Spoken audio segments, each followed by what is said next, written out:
ese momento, en este contexto de tormenta, en donde la situación lo desenfoca de lo que él tenía que hacer, vemos que el Señor le recordó. Le recordó cómo, le recordó dándole aliento para que tenga ánimo, porque se había cargado de tanta tormenta, de tantos días malos, que su ánimo había decaído. Entonces vemos que dice la palabra de Dios en Hechos 27 que se le apareció el ángel de Jehová y le dijo que no temas, que va a salir de esa tormenta y que va a preservar la vida de todos los tripulantes. Vamos a leer lo que él le dijo a la tripulación, que ya estaban tan desanimados que tenían miedo de morirse. Y Pablo dijo, pero ahora, en Hechos 27:22, pero ahora los exhorto a tener buen ánimo, pues no habrá ninguna pérdida de vida entre ustedes, sino solamente de la nave, porque esta noche ha estado conmigo el ángel de Dios, de quien soy y a quien sirvo, diciendo, Pablo, no temas, es necesario que compadezcas ante César, y he aquí Dios te ha concedido todos los que navegan contigo. Por tanto, oh varones, tened buen ánimo, porque yo confío en Dios, que será así como me ha dicho. Con todo es necesario que demos en alguna isla. O sea, vemos que recalca el tema del ánimo, tengan buen ánimo, que no decaiga el ánimo. Yo confío en Dios, y en eso recalcamos. ¿Cuál es el mensaje de hoy? El mensaje es el ánimo. La importancia del ánimo en el creyente, la importancia de mantener el ánimo. Lo contrario del ánimo es el desánimo. Y el desánimo es un veneno que mata lentamente el espíritu, es silencioso.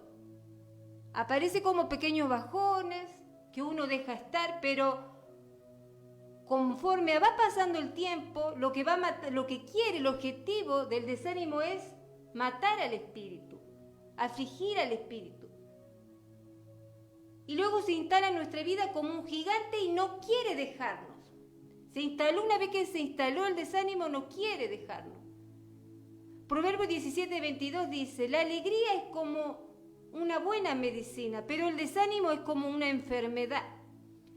Que dice la palabra de Dios que el desánimo es una enfermedad. Nosotros sabemos que la enfermedad tiene síntomas y empiezan los síntomas hasta desencadenar la enfermedad de base, cuando se instala y la persona ya está condicionada por la enfermedad. Eso es el desánimo. El desánimo condiciona toda nuestra vida. Influye en nuestras decisiones, influye en nuestra relación con los demás, influye en nuestra relación con Dios. El desánimo, dice la palabra de Dios, es como una enfermedad. Nos abate y derriba todas nuestras defensas. Por eso hay mucha gente enferma, porque se dejan abatir por el ambiente, por el contexto, por la situación, y eso a la larga repercute en el cuerpo y la persona termina enferma. Primera de Samuel 10:17, del 10 al 11 dice la palabra de Dios. De nuevo el filisteo dijo, amenazando al pueblo de Dios, hoy desafío a las filas de Israel, dadme un hombre para que luchemos mano a mano. Cuando Saúl y todo Israel oyeron estas palabras, se acobardaron y tuvieron temor. Primera de Samuel 17:32, y dijo David a Saúl, no se desaliente el corazón de nadie a causa de él. Tu siervo irá y peleará con este filisteo. ¿Qué le dijo David a Saúl cuando el filisteo le fue a amenazar? No se desaliente el corazón de nadie.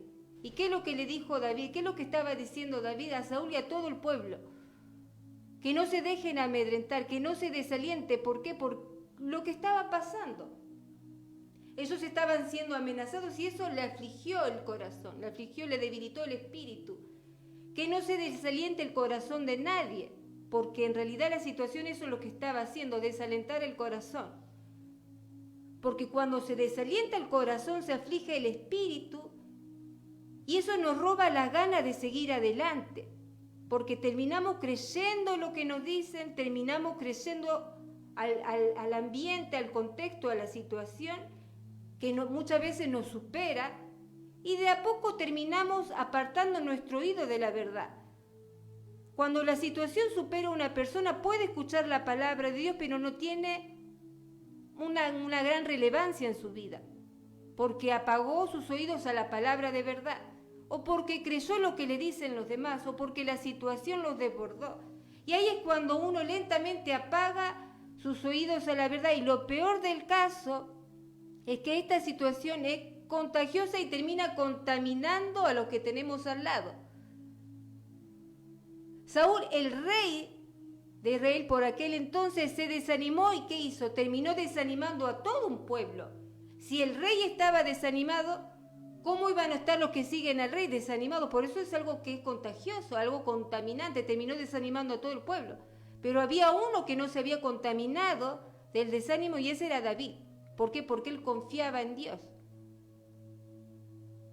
¿Y qué propósito puede llevar a cabo el Señor? ¿Por qué es tan importante el tema del desánimo? Nosotros sabemos que cuando Pedro negó a Jesús, el Señor ya antes le había encomendado la misión de llevar a cabo la iglesia, le había encomendado una misión de guiar a esos hombres, a los demás apóstoles, hacia lo que sería el ministerio del Señor, de levantar y llevar el evangelio por todo el mundo. Pero ¿qué pasó? Él se había desalentado, se había desanimado. Entonces, ¿qué tuvo que hacer el Señor? Tener un encuentro con Él para animarlo. ¿Por qué? ¿Por qué es tan importante que el Señor se tomó de su tiempo para animar a Pedro? Para que siga. ¿Por qué? Porque él era líder, y si veían mal al líder, ¿cómo iban a estar los demás discípulos? Iban a contagiarse del desánimo de Pedro.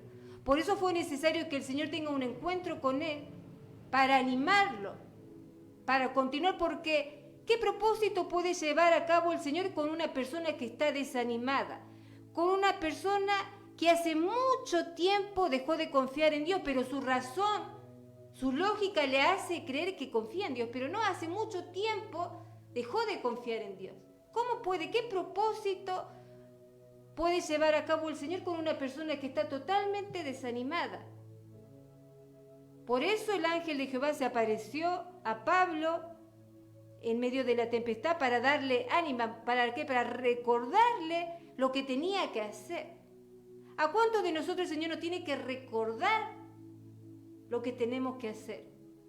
Nos tiene que dar ese ánimo, ese recobro para seguir adelante, porque el Señor no puede llevar propósito con gente que está desanimada, con gente que dejó de confiar. Porque en realidad, a decir verdad, el problema del desánimo, lo que saca a relucir es que dejamos de confiar en Dios. Lo que saca a relucir el desánimo, la aflicción en el sentido de que ya nos condiciona, una aflicción que ya logró condicionar nuestra vida, nuestro carácter, nuestra forma de ser. Ahí es cuando tiene que obrar el Espíritu de Dios. ¿Para qué? Para sacarnos de esa enfermedad, porque dice que el desánimo es una enfermedad. Entonces tiene que venir la palabra de Dios a traernos sanidad.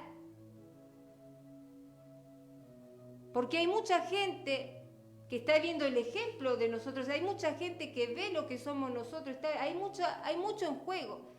El propósito de Dios, las personas que nos rodean, está todo implicado. Vamos a leer Proverbios 18:14. El ánimo del hombre soportará su enfermedad. ¿Pero qué soportará el ánimo angustiado? El hombre que tiene ánimo va a soportar enfermedad, aflicción, prueba tras prueba, tempestad, tribulación. Pero ¿y aquel hombre que no tiene ánimo? ¿Qué se supone? ¿A qué le va a hacer frente? Si no tiene ánimo, dice el proverbio, no le puede hacer frente a nada. Por eso necesita sanidad. Sanidad, que es sanidad de sacar el desaliento, el desazón, la falta de las ganas de seguir adelante. El condicionamiento que tiene de sí mismo. El Señor le manda a hacer algo, pero ¿qué dice la persona? No, yo no lo puedo hacer, no tengo los recursos. Mira su contexto. No mira lo que el Señor le manda a hacer, no mira lo que puede hacer dentro de su capacidad, y se encierra en lo que es la persona, en lo que es como persona. No se encierra a ver qué es lo que el Señor tiene. Con los recursos de Dios, con lo que Dios le va a dar, no se encierra en lo que puede hacer, en lo que está a mi alcance. Hay una persona que escuché que dijo: cuando Dios te pide hacer algo, Si lo podés hacer, no es de Dios. Si lo tenés a mano, es fácil, bueno, lo puede hacer cualquiera. Pero Dios siempre cuando manda algo para hacer, es algo que humanamente no tenemos los recursos, vamos a depender de Él. Eso es algo sobrenatural, cuando nosotros logramos depender de Él para hacer lo que tenemos que hacer. Pero cuando nosotros en el desánimo, en encerrarnos en nuestra capacidad, decimos, no, pero yo no puedo por esto, por lo otro, porque no tengo los recursos, porque no tengo la capacidad, porque no estudié, y por todo lo que el hombre pone obstáculo a la hora de que Dios le hace el llamado. Todos los hombres de Dios que están en la palabra, que están en la Biblia, fueron hombres que creyeron, no en su capacidad, ni en si tenían o no, lo que tenían o no tenían, confiaron en Dios, se pusieron en Dios y Dios los llevó hacia donde tenían que ir. El problema del desánimo es el problema de que no confiamos en Dios. ¿Y cómo hará el Señor una obra con una persona que está desanimada? ¿Cómo hará un espíritu de angustia, un espíritu de desesperación para lidiar con la enfermedad y con los desafíos diarios de la vida? ¿Cómo puede una persona llena de angustia? ¿Cómo puede una persona llena de tristeza, llena de remordimiento, de falta de perdón, hacer algo en la obra, seguir adelante con la vida diaria? No va a poder crecer, no solamente personalmente, sino espiritualmente, y siempre va a estar dando vueltas en lo mismo. Por eso la salud emocional y la salud espiritual es tan importante como la salud física. Una no es sin la otra.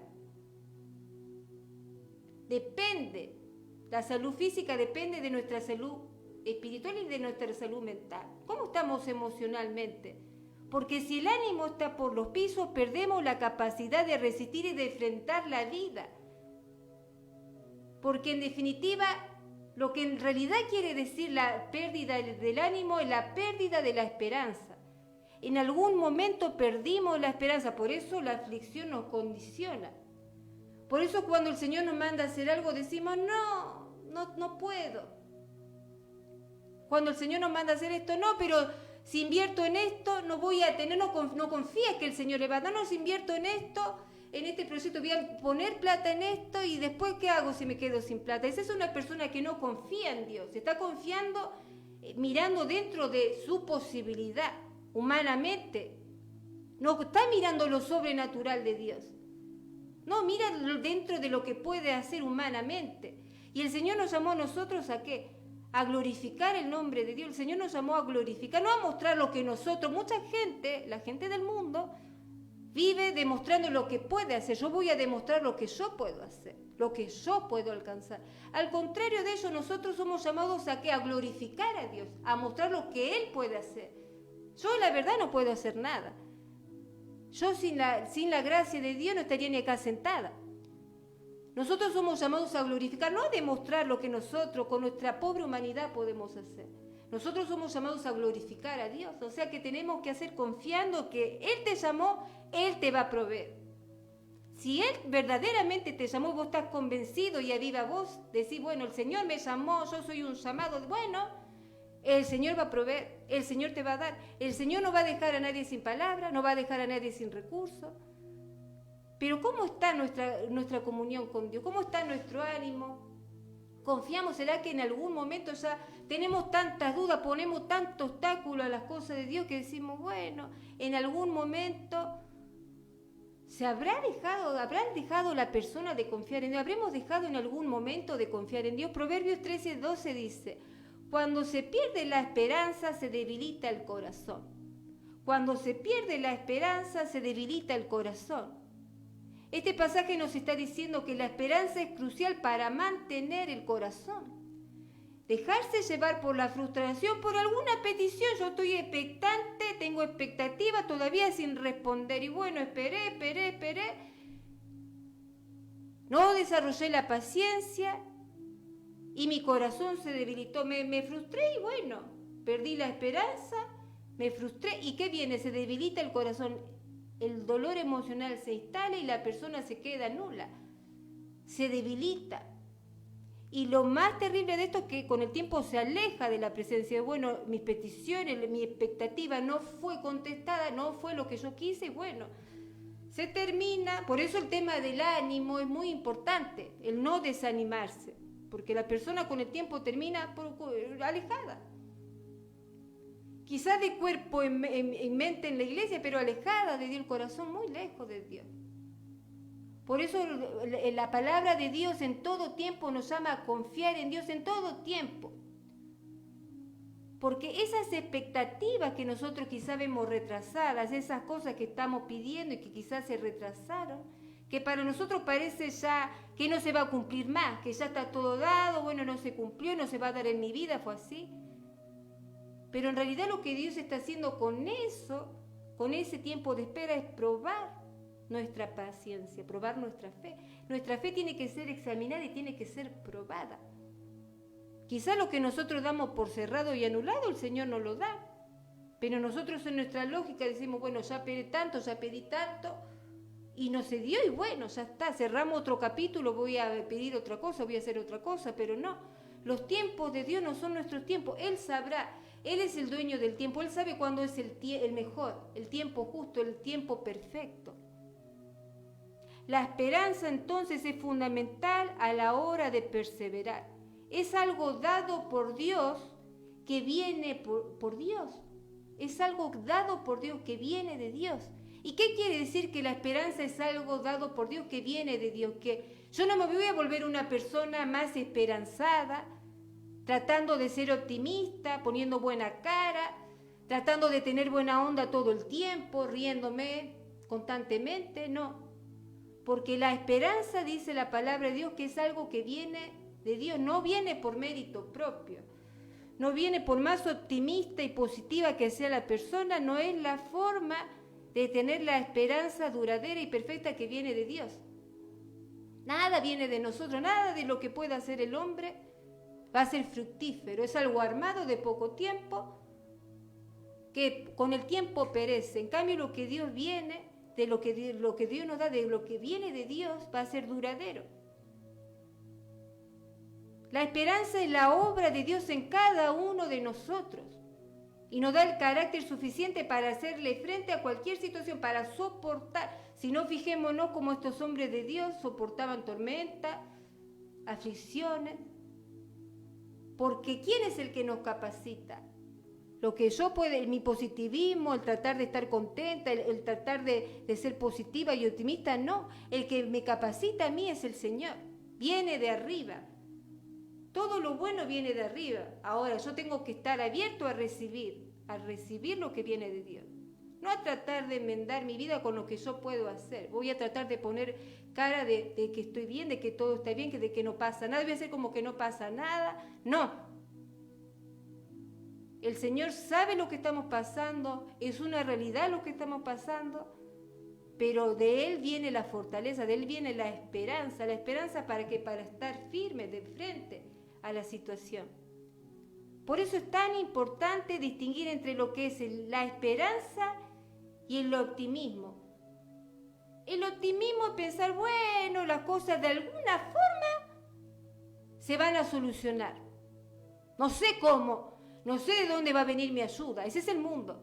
Ese es el pensamiento tironeado del aire que tiene el mundo. No sé. Siempre que llovió paró y de alguna forma, de buenas a primera, esto se va a revertir. Eso es una frase sin contenido, sin fundamento. Esa promesa vacía es lo que nos ofrece el mundo, una falsa confianza de que las cosas se van a resolver con el tiempo. Vos dale tiempo al tiempo, que el tiempo va a resolver todo, y no es así. Nosotros que venimos a la palabra de Dios sabemos que no, que mientras uno no enfrente la situación cada vez se va a ir empeorando más. El Señor lo que quiere es que saquemos todo afuera. Que saquemos todo afuera. Señor, te presento mi corazón, esta es la miseria con la que lidio todos los días. Haz algo, Padre, porque yo humanamente quiero tirar todo por la borda, ya no doy más. Entonces ahí es cuando nosotros reconocemos, cuando el Señor va a decir, bueno, en la sinceridad, en la honestidad, el Señor va a ver qué puede hacer con él, quebrantar el vaso, volverlo a hacer, sacarnos esas partes, esas telarañas que ya están de más, y empezar a hacer la obra que Él quiere. La obra perfecta, porque nosotros somos hechura, obra perfecta de Dios. Nosotros no tenemos que tener allá, nuestro ánimo tiene que estar allá. ¿Por qué? Porque somos obra de Dios. Nunca nos tenemos que desanimar. Confiando en el Señor, nosotros tenemos que saber que las cosas con su poder, bajo su soberanía y su autoridad, van a ser para bien para nosotros. Todo lo que acontezca en nuestra vida, Él sabe por qué lo sacó. Él sabe por qué permitió tal o cual cosa. Él sabe por qué se alejó tal o tal persona. Lo que no entendemos somos nosotros. Pero Él ya sabe todo en nuestra vida. Y sabe el por qué lo permite. Ahora nosotros lo que tenemos que hacer es resistir el día malo, resistir el tiempo de prueba, resistir el tiempo de la aflicción, resistir el tiempo de la soledad, tomarnos un tiempo con Dios y a ver qué es lo que quiere el Señor detrás de eso que está permitiendo. Para el creyente la esperanza es ante todo la seguridad, la certeza de saber que solamente el Señor nos puede sacar del pozo de la frustración. El cristiano, a diferencia del mundano que se agarra de frases tiradas al aire, el creyente tiene una palabra con contenido. No, la palabra que nosotros leemos tiene un fundamento en la cruz de Cristo. Y nada puede cambiar eso. Cuando el Señor nos da la esperanza, cuando el Señor nos entrena en la paciencia, nadie nos puede sacar, nadie nos puede quitar. Ya estamos equipados con la armadura de la fe, ya estamos equipados. Nadie nos puede hacer frente. Pero ¿cómo está nuestra relación con el Señor? ¿Cómo está nuestra relación con Dios? Porque ahí está el tema. Va a depender de cómo esté, porque si yo sé que viene de Dios, que es algo que no se obtiene por mérito propio, significa que yo tengo que cuidar mi comunión con Dios. Yo tengo que ir labrando la tierra de mi comunión con Dios. ¿Cómo está mi comunión con Dios? Porque si nuestra relación con Dios no está bien y está más bien tironeando entre la voluntad de Dios y lo que yo quiero, entre la voluntad de Dios y lo que yo quiero, ¿cómo se supone que yo voy a tener esperanza? ¿Cómo se supone que voy a seguir adelante si yo en mi comunión con Dios, con mi Creador, con el dueño de mi vida, no me llevo bien? Amós 3:3 dice, ¿andarán dos juntos si no están de acuerdo? ¿Andarán dos juntos si no están de acuerdo? Obviamente que no. Si los mandamientos de Dios a nosotros no son gravosos, ¿cómo voy a tener paz para con Dios? ¿Cómo voy a tener esperanza de que voy a salir adelante si no estoy confiando en el Dios en quien profeso yo creer, si no estoy confiando en su palabra? Si para mí los mandamientos de Él son gravosos. ¿Qué dice 1 de Juan 5, de 3 al 4? Pues este es el amor a Dios, que guardemos sus mandamientos, y sus mandamientos no son gravosos, porque todo lo que es nacido de Dios vence al mundo, y esta es la victoria que ha vencido al mundo, nuestra fe. O sea que dice que nuestra fe, ¿qué hace? Que nuestra fe, nuestro Señor Jesucristo nos hace vencedores. ¿Qué quiere decir que nosotros somos vencedores? Que no somos vencidos por lo malo. Que nosotros no somos vencidos. Romanos 12:21, que dice que no somos vencidos de lo malo. El que está con el Señor no es vencido de lo malo. O sea, la aflicción no lo vence, la tempestad no lo vence, la tristeza no lo abate. Puede estar, no es que no puede estar, pero no termina de derribarlo. Esa es la diferencia. Porque días malos van a venir, días de derrumbe van a venir, pero no nos va a fulminar, no nos va a sacar del propósito de Dios. El pasaje dice que el que ama a Dios, el pasaje que leímos recién dice que el que ama de verdad a Dios, como dice y lo expresa, lo obedece, porque la obediencia, dice el pasaje, refleja nuestro amor a Dios. ¿Qué refleja nuestro amor a Dios? Lo que yo diga, lo que yo sienta, lo que exprese, lo que cante, no. Lo que expresa mi amor por Dios es la obediencia.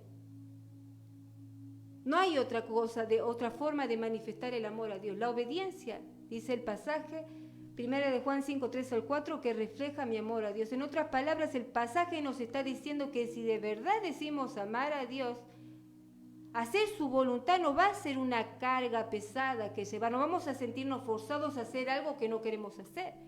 Y si es así, si un mandamiento o algo que el Señor nos manda a hacer es una carga, o nos sentimos como forzados a hacer algo que no queremos hacer, significa que algo anda mal en nosotros, que algo en nuestra comunión con Dios no está bien. ¿Cuántas veces hemos sentido que algo que el Señor nos manda a hacer es como una carga? Y esa es la primera señal de que mi comunión con Dios está en rojo. En algún momento dejamos de oír la voz de Dios. Y cuando dejamos de oír la voz de Dios, los mandamientos van a hacernos gravosos. Cuando nuestra comunión con Dios no está bien, nos va a ser una carga, todo lo que sea referente al Señor, porque nos enfriamos. El desánimo logró de alguna forma desanimarnos. El creyente que de verdad ama a Dios lo va a buscar, o sea, va a buscar hacer la voluntad de Dios, con gratitud, con gozo, con devoción, de la mejor forma, le va a tratar de dar lo mejor a Dios, pero cuando hay un quiebre en nuestra comunión con Dios, ya va a ser de poca gana, ya va a ser como algo tirado de los pelos. ¿Por qué? Porque algo no está bien, nos dejamos desanimar.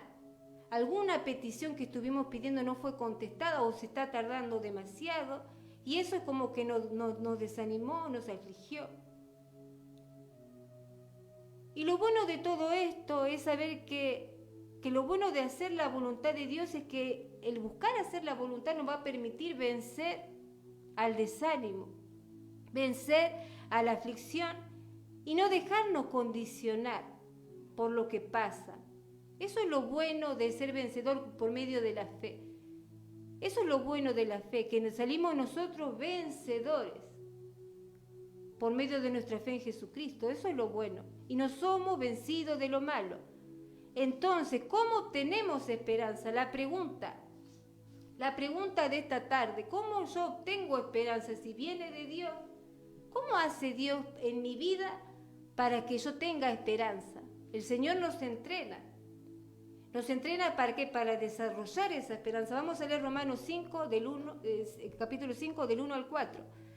Dice Romanos 5, del 1 al 4. Justificados por la fe tenemos paz para con Dios por medio de nuestro Señor Jesucristo, por quien tenemos acceso a esta gracia en la cual estamos firmes, y esa es la esperanza en la que nos gloriamos, en la esperanza de la gloria de Dios.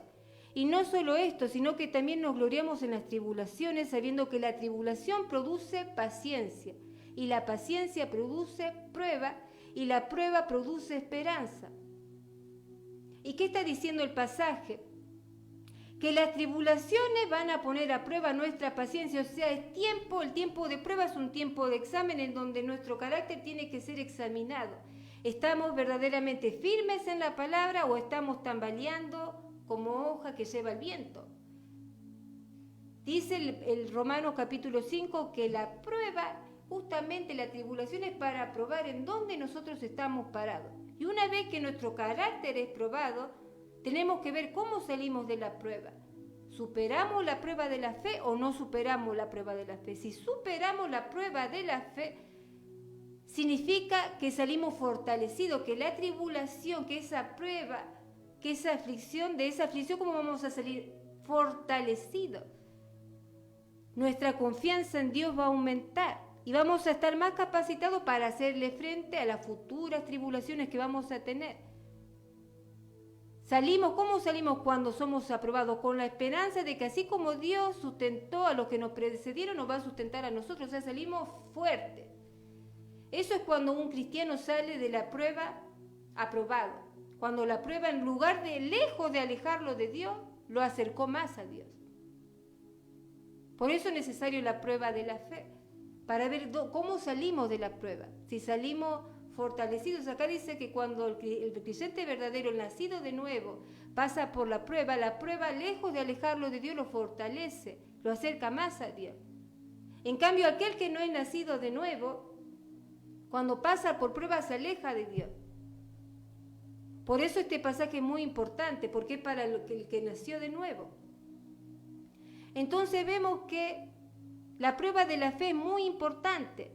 en aquel que está haciendo el contraste entre el que es nacido de Dios, sale de la tribulación más fortalecido, con esperanza de que el Señor lo va a sacar adelante, y aquel que no es nacido de nuevo sale de la tribulación afligido, enojado con Dios. Enojado. ¿Por qué enojado? Porque Dios no le dio lo que no fue como Él quería. A veces nosotros pensamos que estar en los caminos de Dios, tener esperanza en no pasar por aflicción. Yo voy a tener esa esperanza, ese gozo cuando no pase por aflicciones. Y al contrario, la Biblia dice que lo que nos entrena a tener esperanza en Dios, lo que aumenta nuestra fe, nuestra confianza en Dios, son las tribulaciones. Y el que no quiera pasar por eso significa que no es nacido de nuevo. En el nacido de nuevo, las persecuciones, las confrontaciones, va a aumentar su fe, va a aumentar su esperanza, va a producir esperanza. Cuanto nosotros más pruebas pasamos, más aflicciones pasamos, más esperanza, si es que verdaderamente somos hijos de Dios. Ese es el efecto que produce la tribulación en los hijos de Dios. Entonces la esperanza en el cristiano nos surge por evitar la dificultad. No es que vos vas a producir fruto de esperanza, de paciencia por evitar los problemas, no. Ahí no vas a germinar, no vas a crecer, no vas a dar fruto de nada. Al contrario, cuando pasamos más, ahí cuando vamos a ser más fortalecidos, cuando enfrentamos más batallas. Pero como dije al principio, ¿cómo nosotros enfrentamos la batalla? Enojado con Dios, triste, desilusionado de Dios, no me diste esto, afligido, yo quería hacer esto. Siguiendo nuestro razonamiento lógico. Nuestra lógica, no mirando lo que Dios ve, sino mirando nuestro bajo y mundo vil bajo. No sé qué hacer, no tengo los recursos, no desvalorizamos, yo no estudié, yo no sé esto, primero desvalorizarse, nos tenemos de lo poco, no que mi familia no tuve madre, no tuve padre, hice hasta el 3er grado. Entonces ese desvalorizarse uno mismo es el primer síntoma de una persona que está desanimada y que pone obstáculo a lo que el Señor quiere hacer. ¿Cómo nosotros reaccionamos a la batalla? Afligido, enojado, poniéndonos mal. El apóstol Pablo dijo una cosa. Nosotros dijimos recién que la esperanza viene de Dios. Y el apóstol dijo en Filipenses 4:13, todo lo puedo en Cristo que me fortalece. Listo. Yo no puedo hacer nada. O sea, el apóstol, hay un pasaje que dice en Filipenses 4, del 11 al 13, dice, yo sé vivir en abundancia, sé pasar hambre, sé tenerlo todo, sé pasar por enfermedades, por sanidad, por todo. Para todo fui entrenado. Y con todo glorifico a Dios. O sea que nada de lo que nosotros, todo lo puedo en Cristo. Por eso la importancia, el Señor no vino a cambiar circunstancias, contextos sociales, la situación económica social. El Señor nos va a bendecir a nosotros independientemente del contexto social, económico, político, porque el Señor nos quiere cambiar a nosotros. Nosotros a veces queremos que el ambiente cambie. Cuando cambie el ambiente voy a hacer tal y tal cosa. Cuando la situación mejore voy a hacer tal. No, el Señor vino para cambiar personas, no vino para cambiar contexto económico, social y político. Eso tiene el Apocalipsis, dice que va a ir de mal en peor. El Señor no vino a cambiar a nosotros. Nosotros somos el proceso de cambio. La situación económica y el contexto político va a ir de peor en peor. La corrupción va a aumentar. No estemos esperando de activar nuestra fe cuando cambie el ambiente, no. El Señor vino a cambiar seres humanos, vino a ser personas de nuevo, vino a ser el hombre viejo, a hacerlo el nuevo hombre. Y tiene bastante trabajo, porque nosotros le damos bastante trabajo al Señor. O sea, no esperemos, nosotros tenemos que ser como este hombre de Dios que decía, todo lo puedo en Cristo. No confíes en tu capacidad, confía en los dones sí que te dio el Señor, en los dones, en los frutos, en la esperanza, la fe. La fe viene de Dios, la esperanza viene de Dios, todo viene de Dios. Nuestras ganas de seguir adelante, hermano, ¿cuánto que queríamos largar la toalla hace mucho tiempo? Viene por Dios. Si me levanto, abro los ojos a la mañana, es por Dios. Todo es por Dios, nada es por nosotros. todo lo puedo en Cristo que me fortalece. Él tenía el fruto de la fe. ¿Qué tenía el apóstol Pablo? El fruto de la fe no le cambiaba. ¡Ay, los romanos, la persecución romana que persiguen a los cristianos! No lo cambiaba. Los romanos se ponían más violentos y él no lo cambiaba la situación. A nosotros la situación económica nos cambia la fe, pero como si nada. ¡Ay, que la situación está acá, todo no se puede ni vivir! Y nuestra fe se enfría. No, el apóstol era, por eso tenía el fruto de la fe. La situación no lo cambiaba, él manejaba la situación. Pero no él, era Cristo a través de él. Él sabía pasar, por eso dice, fui entrenado en pasar hambre, fui entrenado en tener abundancia, fui entrenado en toda clase de situación. Pero no es como si nada, si no tengo plata es como si nada, porque lo tengo a Cristo. Sé tener, a mí no me saca el gozo si no tengo esto, no me saca el gozo porque yo lo tengo al Señor, ya está. El Señor manejaba la situación en su vida, Él no se dejaba dominar por la situación. La situación no lo condicionaba, ni la persecución, ni el hambre, ni la tempestad esta de Hechos 27 condicionó su fe.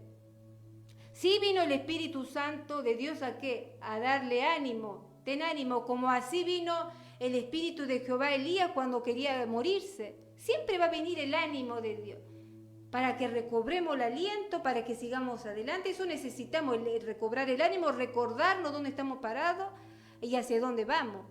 Pero no podemos dejar que lo externo, el desánimo general, el desánimo del de al lado nos desanima a nosotros, o la opinión de los terceros acerca de nosotros nos tire para abajo. Nosotros tenemos a Cristo en nosotros, y entonces dice la palabra que todo lo puedo en Cristo que nos fortalece. Nada nos tiene que cambiar, como era ni el humor, no tiene que cambiar el ánimo. Todo lo puedo en Cristo que me fortalece. Ese es el fruto de la fe, que la circunstancia, el desánimo no nos cambie, que sigamos siendo los mismos en el Señor. Cambiando el viejo hombre seguramente, pero siguiendo siempre la fe del Señor, siempre manteniendo el Espíritu. ¿Qué le decía el apóstol a Timoteo? Aviva el fuego del don, que siempre avivemos el fuego del don de Dios que nos dio el Señor, los dones. No menosprecies los dones que el Señor te dio. No menospreciemos los dones. Dejemos de mirar lo que tuvimos en esta vida terrenal o no. Nosotros tenemos que mirar lo que el Señor nos da a través de Cristo. Mirar nuestra identidad en el Señor. Padre Santo, en el nombre de tu Hijo amado Jesucristo, Señor, te doy la gloria y la honra por este día. Señor, te pido que bendiga la vida de cada uno de los que está del otro lado, Señor. Que pase tu mano de poder y que esté levantando, Señor, a cada uno que se ha conformado hasta el día de hoy, Padre, en el desánimo, que ha confiado en su capacidad, en lo que puede o no puede hacer, que se ha dejado encerrar por el ambiente, por la situación actual. Señor, nosotros confiamos en ti. No dependemos de hombres, no dependemos de situaciones, Padre, dependemos de tu poder, de tu soberanía en nuestra vida, Padre, que cambie nuestra perspectiva, Señor, cambie nuestra perspectiva de ver las cosas, las tribulaciones, las aflicciones, Padre, que sean como entrenamiento, que podamos verlo como entrenamiento para fortalecer nuestra fe, nuestro espíritu, para aumentar nuestra fe, Padre. Ayúdanos a cambiar nuestra perspectiva, que aprendamos a ver las cosas desde otra perspectiva, Señor. Nos ponemos en tus manos, Padre. Sabemos que somos hechura suya y que tú harás tu obra, Padre, en cada uno de nosotros. Señor, confiamos en tu palabra. Te pedimos perdón, Señor, si te hemos ofendido, si ha menguado nuestra fe por alguna circunstancia, Señor. Ten misericordia de nosotros, Señor. Aumenta nuestra fe, Padre. Ayuda nuestra incredulidad, porque muchas veces, nos dejamos, Señor, condicionar por la situación, pero tú tienes la última palabra en todo. Confiamos, Señor, ponemos nuestras vidas en tu mano, sabiendo que tú nos llevarás a puerto seguro, que tú nos vas a sacar para bien, Señor, en cada cosa que hagamos, Padre, en cada situación en que nos encontremos cada uno de nosotros. Toda la gloria y la honra sean para ti, Señor. Te damos gracias en el nombre del Padre, del Hijo, del Espíritu Santo. Amén. ¿Se estuvieron comunicando? Miguel Ángel. Pide un tema de Alex Rodríguez, Los ojos más bellos. Bueno, bendiciones, hermano, que Dios te bendiga. Vamos a estar pasando el tema. Y bueno, nos encontraremos el próximo viernes a partir de las 5 de la tarde. Bendiciones.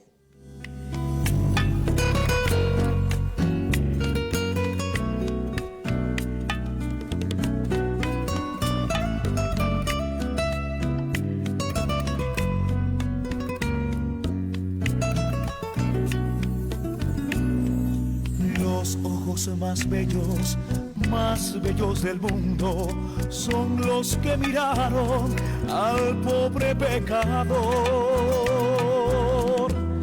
hallándome perdido en pecados y en delitos. Sus ojos me miraron, la salvación me dio. Los ojos más bellos son los de mi Jesús, que cuando me miraron me dieron tierna luz. Un día en el Calvario su vida entregó, sus ojos me miraron, la salvación me dio. Un día allá en el huerto sus ojos lagrimearon, grandes gotas de sangre que nadie resolvió. Por tu alma y la mía, sus ojos allí lloraron, derramando su vida en su inmenso amor. Los ojos más bellos son los de mi Jesús, que cuando me miraron me dieron tierna luz. Un día en el Calvario su vida entregó, sus ojos me miraron, la salvación me dio.